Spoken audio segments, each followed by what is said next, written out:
Hello అండి. Welcome to my channel.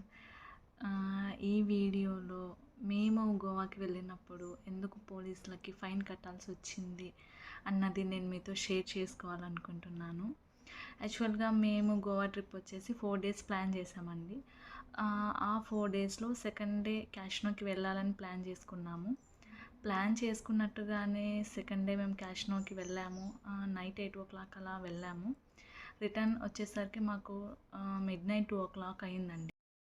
ఆ midnight టైంలో ఎవరు చెక్ చేస్తారు అనేసి మేమైతే హెల్మెట్ పెట్టుకోకుండానే స్టార్ట్ అయిపోయామండి. హెల్మెట్ ఉన్నప్పటికి కూడా మేమైతే పెట్టుకోలేదు. బట్ కొంచెం దూరం వెళ్ళిన తర్వాత పోలీస్ వాళ్ళైతే చెక్ చేస్తున్నారు. మేము అది కొంచెం దూరం నుండి అబ్జర్వ్ చేసాము. సో అప్పుడు మేము పెట్టుకొనేసి మేము స్టార్ట్ అయ్యాము.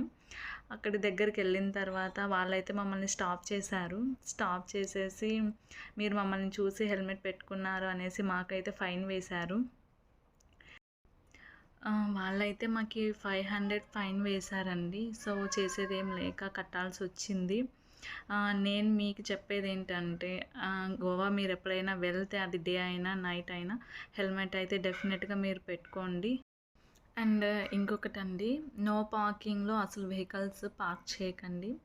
ఒకవేళ పార్క్ చేస్తే పోలీస్ వాళ్ళొచ్చేసి ఆ వీల్స్‌ని లాక్ చేసేస్తారు, వెహికల్ వీల్స్‌ని.